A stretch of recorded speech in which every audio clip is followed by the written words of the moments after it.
bringing clean air into a franchise with special guest Tim Swackhammer on today's episode. Today's episode is brought to you by Book Arbitrage Profits. If you want to start the ultimate side hustle, I can't recommend book flipping enough. Used books are continually going up in value. If you want to learn how to flip books and make 6 and even 7 figures, please join our free training at servetomaster.com/BAPS. Are you tired of dealing with your boss? Do you feel underpaid and underappreciated? If you want to make it online, fire your boss and start living your retirement dreams now, then you've come to the right place. Welcome to Serve No Master Podcast, where you'll learn how to open new revenue streams and make money while you sleep.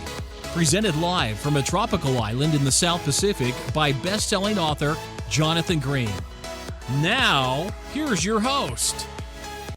Now, I'm really interested in the franchise model because most people think of franchises, think McDonald's, Burger King, and that's it. But there's a whole different world of franchises. So how did you kind of first get involved in this world? Yeah, so great question, and thanks for having me on.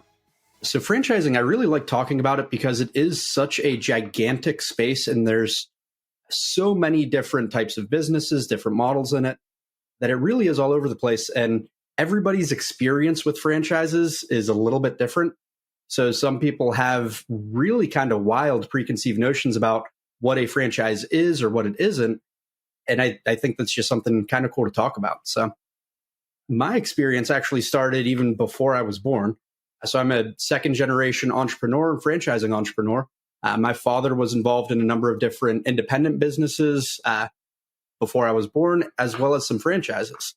And I really initially got my start at the age of about 7. He had me working in his dollar stores. They were through a franchise called Dollar Discount that's now defunct. And I was stocking shelves and working the cash register and just kind of continued to evolve from there. So we're still active franchisees in right now 2, technically 3 systems, because we're about to be opening some units with another brand, as well as being franchisors for Mold Medics. So been doing it for quite a while and got to see a number of different sides of it. Oh, what kind of separates the type of person that's a regular entrepreneur versus a good franchise entrepreneur? What's kind of the difference between the 2 types of people? I know there's a lot of intersection, but some people, maybe they're great for franchises, but not so great from starting their own, and sometimes the opposite. Yep. Yeah, and that's really great question. On the franchising side, what really is a bit different, it's a little bit more of a hybrid between sort of a great employee and a great entrepreneur. Because with a franchise, where it's a little bit different is you do have to follow the system. Every franchise has some systems in place, whether it's in home service or retail or hotels, doesn't matter. They've got systems, they've got branding that needs to be followed. There's already a process in place, and your focus is on the execution side. And that's a big difference from being an entrepreneur and starting your own independent business, where it's all on you. You have to at least either provide or account for every different aspect of the business. Whereas on the franchising side, you're more focused in what you're actually doing. So it really is a little bit different. And sometimes there are really great entrepreneurs that own their own businesses that go into franchising and find it's too restrictive. They find it chafing. They don't like only having control over certain aspects of the business. But what I really love about it is it does open up the space of business ownership to a much wider group of people, because there's a lot of people that just aren't quite cut out for the full-on entrepreneurial. They're wearing every single different hat there could be. And there's some people that just aren't cut out for that lifestyle. So franchising provides a much easier intro to that. Well, I guess it kind of depends if you're the type of person who really likes a clean set of instructions, or you really want to kind of make your own way and have your own decisions. Is there any freedom with a franchise owner? I know that if you have like a McDonald's franchise, you could never add your own item to the menu. But is there any freedom with smaller types of franchises, or are they all quite strict? Yeah, so that's a really interesting topic. It really comes down to brand by brand. There's a wide berth within that. So, I mean, you do have, your big, well-established franchises where it is very much like a job in a lot of ways. You are following their exact playbook. You cannot step out of it. and you know exactly what you need to do. But on the opposite side, a lot of your smaller franchises, especially your emerging brands, which is what we are, they're smaller. They've got a handful of units, but they're not necessarily as established as something like one of the big household names. And generally, those do have a lot more freedom. It's really interesting because especially the earlier on you are in a franchise's life cycle, the more entrepreneurial you kind of should be, because there's going to be more freedom. They're going to have a lot of stuff figured out, but not everything.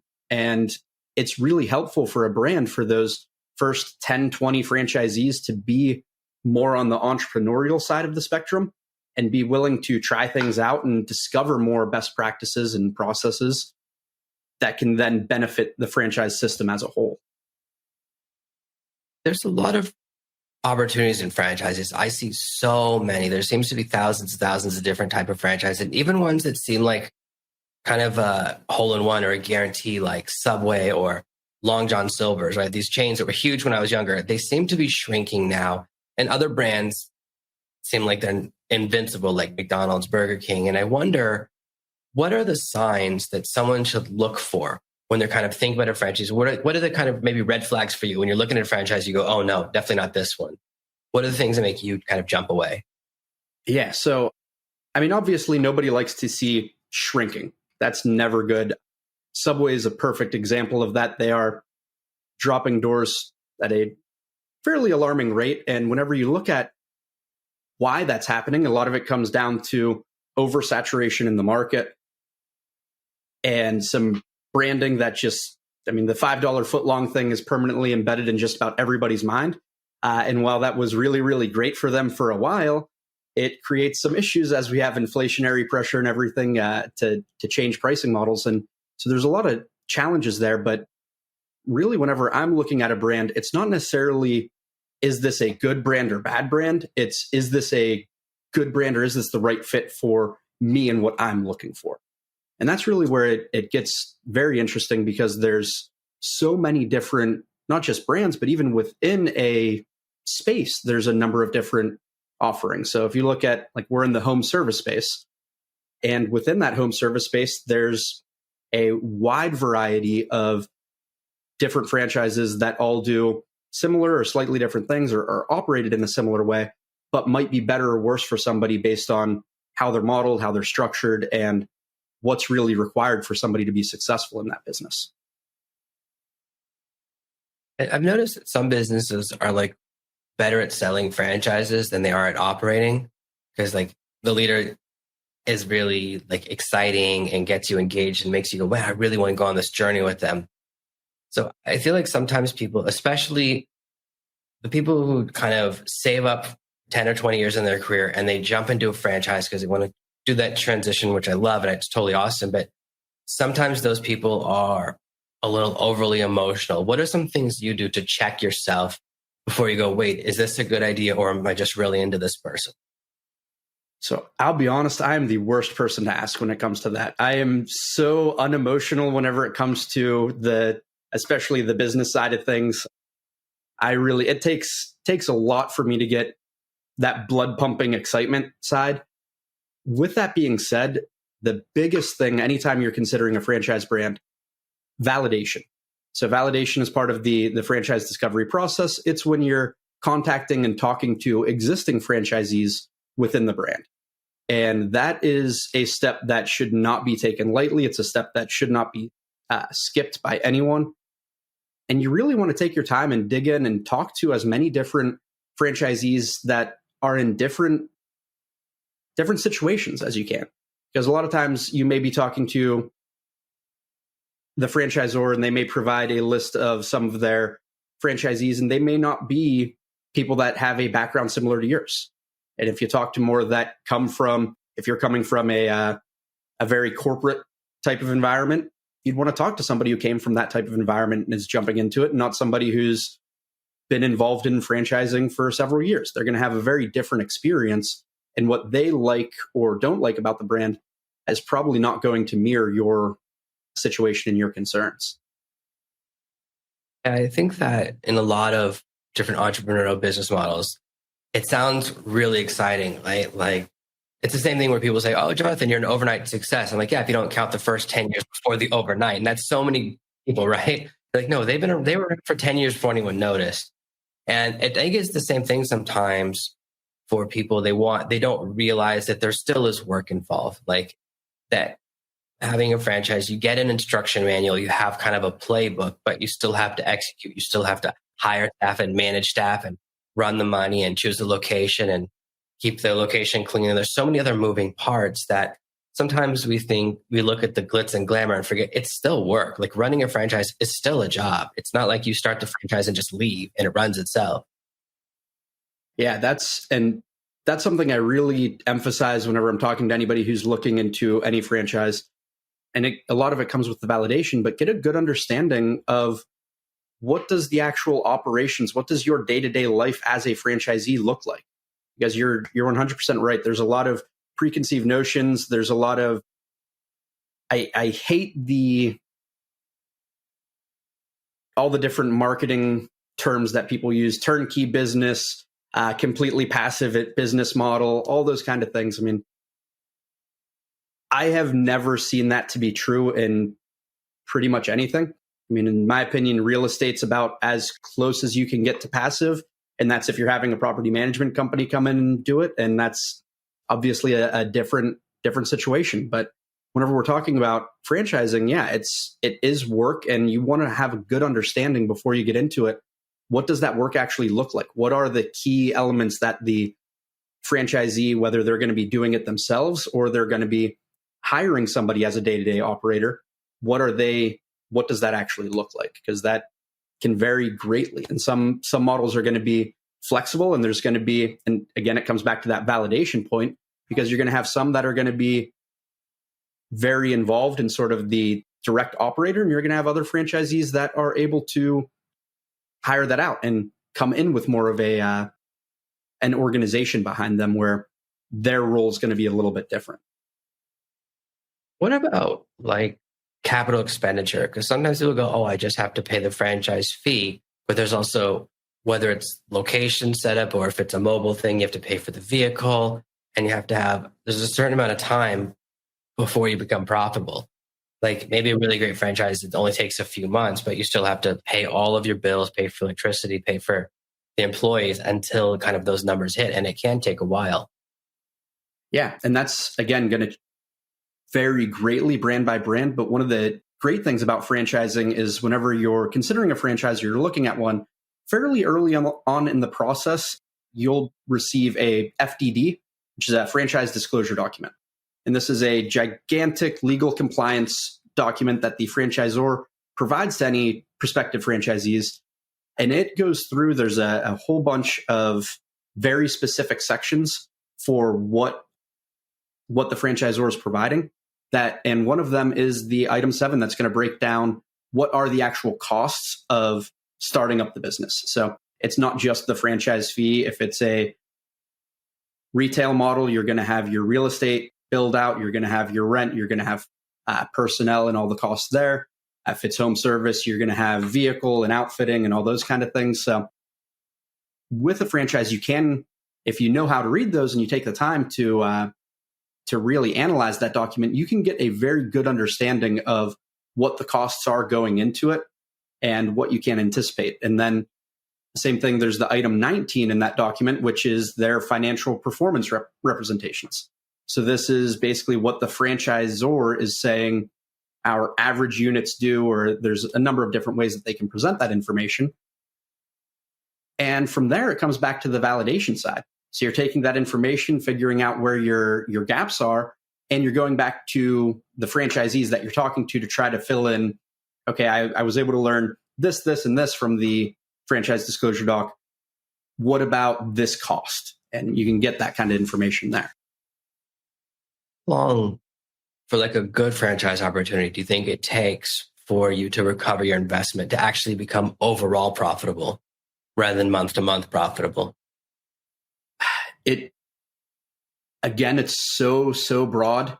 There's no real great answer there, because if you look at like the food service space, for instance, a lot of these restaurant structures have massive initial investments from your build out and everything like that. Whereas something like where we are, where it's a home service business, you're going to be looking at a much more modest initial investment that you'd be able to recoup a lot quicker. So is there a timeline that like you would jump away from? If they're like, oh, you'll make your money back in 20 years, that's way too long, or 10 years. Like, what's the number where you go, okay, that's definitely too long, and you pull away from it? And there's ones that you go, that seems too fast. It makes me a little nervous. You see, I'll be profitable in a month and a half. The latter for sure. I definitely always get a little nervous whenever I hear, I mean, the age-old saying of if something's too good to be true, it probably is.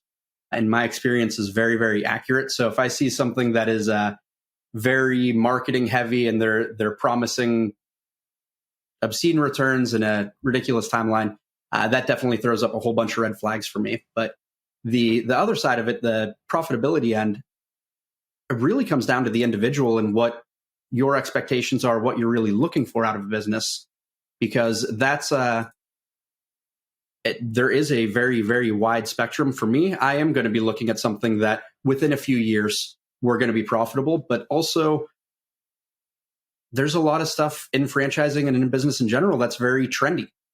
If there's something that I'm looking at that feels a lot more trendy and it's something that I think will have a good run and then it's going to kind of fade away and not be as popular, I'm going to be looking for a much better return initially than something that I know has legs and staying power.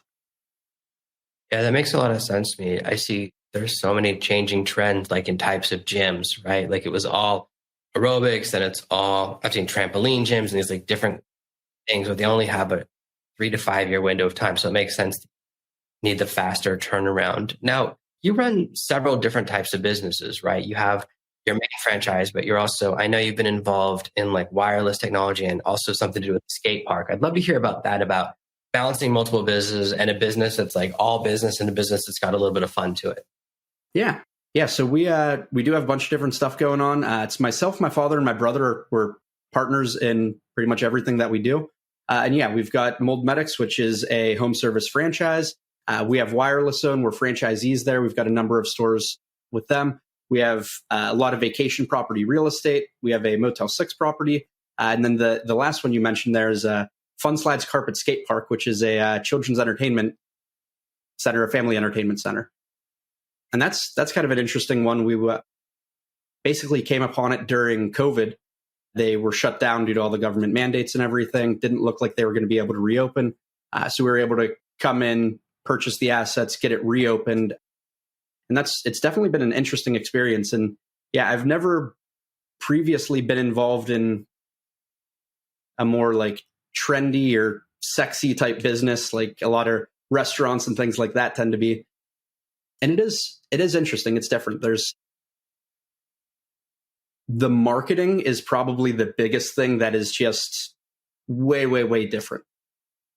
It's really cool to see and to get to experiment with, okay, what worked over here and what works over here. And there's no similarities, because with something like a family entertainment center, there's a lot of people that are interested in sharing it. There's a lot of people that are interested in talking about it. Home services and mold removal, but I think it's interesting, obviously, but it's not something that naturally people discuss a ton on social media and share a lot about. So it's really cool to see the differences that can come into there and the similarities. I guess that's what's interesting to me, because they seem so different when you first glance at them, because it's an event type business versus the need type business versus a home versus this is where we go on a birthday party, or this is where we go on vacation. So it seems really different, but is it are there a lot of things the same as far as managing the books, as far as managing the staff, as far as looking at the overall structure of the business? Are there some similarities there? Absolutely. I mean, with any business, in my experience, the core is the same. I mean, it's all basic economics. It's figuring out how do you generate revenue, how do you control costs, and combine those two to make sure that it's profitable. And yeah, so I mean, we're able to share a lot of our back end for like our HR and our accounting and all that kind of stuff is all pretty similar. There's some different KPIs and metrics that we're looking at, but overall, it's pretty much the same core. And from a operational perspective, the part that I really enjoy and like digging into, the people end. we're dealing with different types of people, but it's still dealing with people. It's managing employees, keeping them motivated and recruiting. And there's definitely a lot of similarities there, and just understanding what can we do to take care of our people, keep them happy, so they're taking care of our customers.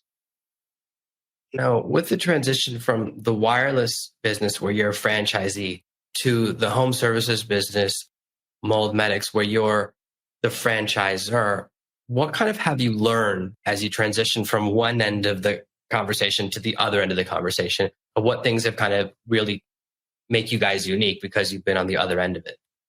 Yeah. So, truth be told, we've not always been great franchisees. We're definitely better than we have been at sometimes, but we've been the squeaky wheel from time to time. And I definitely have a little bit more understanding and patience for some of the challenges that the franchisor was experiencing. But also, I think it's been really, really instrumental in how we designed Mold Medics to make sure that it is very franchisee focused and friendly. One of the best examples I can come up with there is we've been in franchises where the franchisor doesn't actually operate any locations. So they're just the franchisor. And that, in my opinion, is always to the detriment of the system, because it tends to be a situation where the franchisor is sort of in this ivory tower, for lack of a better analogy, very removed from the day-to-day operations and making a lot of the decisions without understanding what the franchisees are going through. So from day one with Mold Medics, that was one of my promises to myself, is we will continue to operate our own location so we really understand what things are like on a day-to-day basis and know what the franchisees are experiencing. When did you start Mold Medics? So we originally started back in 2018, and it was a successor business from a previous home service business that we were involved in. And was your idea from day one that you were going to franchise it? Honestly, not. Yes and no. We didn't intend to franchise it right out of the gate. The plan was to just really grow it. And as we were growing it, because of the experience with franchising, a lot of the pieces just kind of fell into place. So, I understood from my experience with the other businesses that in order for us to be successful, we had to have really good processes and systems in place. And that naturally scaled well for franchising. So then whenever we looked at, okay, how can we grow this thing beyond just our market?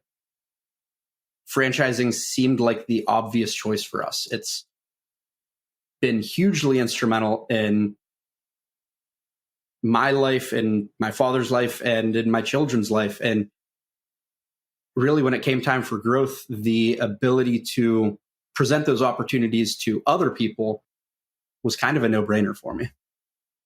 Yeah, I've seen some people who are convinced they have a good franchising opportunity because they've run a single location of something. Often it's like, oh, we ran a business on Times Square and it worked really well. And it's like, well, yeah, but that's not the same as running a store in Minneapolis, right? It's so different. And sometimes that first location has such an advantage, or the person's like a local celebrity. So I've seen sometimes where it's too soon, or they think it's a franchising opportunity because they're able to make it work, but they haven't really designed all the SOPs or thought of it as an instruction manual. So from your experience in your process, like, what are the things that you specifically put in place? Or what was that moment where you go, oh yeah, this is franchisable? Like, how long into the business? It was really about 2 years in that we started seriously considering it and looking at that as a growth model. And a lot of it came down, probably the biggest example, something we really, really struggled with was pricing of jobs. How do we properly price and bid our services so that they're priced competitively and also they're they're priced competitively and they're also profitable for us. Unfortunately, a lot of times whenever you're in home services and contracting, there's a lot of businesses that they'll price kind of just based on what everybody else in the market is doing. And when you run a business, that doesn't work because your costs may be different. You may be more efficient, maybe less efficient. You may be doing other things that they're not. So just going off that model, a lot of these businesses end up at the end of the month looking at their P&L and going, where did it all go? Pricing things the way that I think I should, and it just didn't work. So we really kind of scrapped the process that we were using and designed one from the ground up that's very, very systematized to make sure that we're accounting for what all of our costs are that are going into it. What is the competitive landscape looking like for pricing, and building all that so that the actual pricing process is pretty far removed from our sales reps. So whenever they're out in the field, they're just basically punching the measurables of a job into the program, and it's providing them with the price for it. And that was really something that most other companies in our space weren't using. And it was a big game changer for us, because that's something that is so immediately scalable, and really started building a lot more systems around that process. I think that's something that's really important for any business model. A lot of new entrepreneurs don't factor in their costs or their overhead. When my wife and I were running a hotel for a while and she started making more and more food and adding the restaurant as part of the business, I was like, well, what does it cost you to make a breakfast? And she was like, I don't know. And I was like, that's not what I want to hear. Like, how much is an egg? How much is a piece of cheese? And it's the same thing. I had a friend who was a jewelry maker, and she was like, here's what the parts cost. And I was like, yeah, but how many hours did you spend making it? And that's a really common early mistake, is to not factor in your own time. And then you end up basically working for free for your business, which is a really nightmare. Or there's people that, like you said, are really competitive when running a hotel. A lot of the businesses would price based on each other. And then what you get is a race to the bottom. And there was a 90% drop in what a lot of people were charging. And I was like, oh, these rooms are running at a negative. It's like not how I run a business. So we pivoted. Unfortunately, the right time, right before all the hotels got shut down for 2 years with COVID, we said, let's pivot out. But that's really, really important, that figuring out pricing, because I think that's where a lot of new entrepreneurs are really nervous to charge the right price or to say what their time is worth. So I think that's really, I think one of the big values of a franchise is that you can say, no, the price is the price. I'm not allowed to offer a lower price. It removes that ability to negotiate against yourself. Now, when you're looking at someone who says, oh, I want to jump in, I'm really interested in home service, or I'm interested in this type of business model, I want to be a franchisee, are there certain things that you go, this person's not the right fit? And there's certain things you go, these are features we look for. But what are kind of the red flags or the not the right fit signals that you look for? So franchising is not all dissimilar from a marriage. It is very much a partnership. You are signing a binding agreement that binds the two of you together for, at minimum, the length of the term, and probably longer. So franchise agreements can be 5, 7, 10 years. So first and foremost, it needs to be a personality fit. It needs to be somebody that I can work with, that we feel comfortable talking and interacting and passing feedback back and forth. That needs to be there before anything else, because if there's not that kind of fit, it just is naturally going to devolve at some point or later. So that's the biggest one. And the second thing is really understanding what are their goals and what are they trying to get out of the franchise experience. Are they somebody who thinks that, yeah, I'll work it for a month or two and then I'll be sitting on a beach sipping Mai Tais for the rest of my life and never have to really check in on it? Do they actually understand what the model is, what it's going to take, and how the operations work? So there's nothing too crazy, but it's really about just making sure it's a good fit for both personality type and a good fit for the model itself. Because at the same time, somebody who's a good fit for a Mold Medics franchise may be a terrible fit for a Jimmy John's. What's a good length of time for the get to know you period? Like between when you first start being interested in a franchise, or maybe you first call them or have their first meeting, and when you sign a contract? Because I see some people, they do it in like a couple of days or a week. And I'm like, that seems really fast for a huge decision. But what is the right length of time? What's too long and what's too short in your experience? Again, it's going to come down a lot to the individual, just because some people are excited, they're ready to pull the trigger and they want to move very, very quickly. Others are a lot more cautious. But within that realm, on the shortest side, you're going to be looking somewhere around 45 days. Typically, if it's moving much faster than that for the entire process, something a little strange is going on, because during that process, you're going to have a series of different calls, webinars to really get to understand and know what the business is.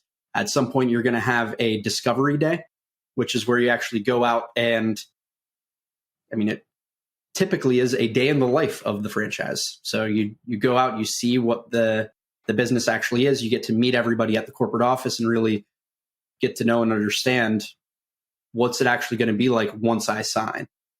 So that process just takes time. At the same time, if it's over 9 months or a year for that process to go through, in all likelihood, there's something else going on. There's some conflicting interests for the prospect or the prospective franchisee, or they're just not terribly serious about moving forward. I think that's really helpful because a lot of people entering their first franchise wouldn't know the window to look for, and they can easily jump too fast or take too long. So that's really, I think for me, a really interesting piece of information. So that's really amazing. Now, if people are excited by hearing about what you're talking about, like, oh, I think I could get into franchising, or this is kind of what I'm looking for. They're looking for something where there's like already a system that works and they're just taking that system to a new location or a new region. Where can they kind of connect with you online and find out more about the types of things you do and the types of things you teach about? Yeah, so moldmedicsfranchising.com is the best website. That'll take you right to all of our franchising info, where you can learn a lot more about specifically what we do, what our processes are, and really start that process of just learning how to become a franchisee there. Well, that sounds really cool. Thank you so much for giving so much of your time and talking so much about the entire world of franchise. It's something I find very interesting. So I really appreciate you giving me so much of your time today. No, thank you. Thank you. I really appreciate it. I've listened to a number of your podcasts before this going into it, and I'll definitely be listening to a lot more going forward because there's some amazing content there. Oh, thanks so much. I really appreciate it. Thank you again. Okay, awesome. Well, appreciate it. Thank you.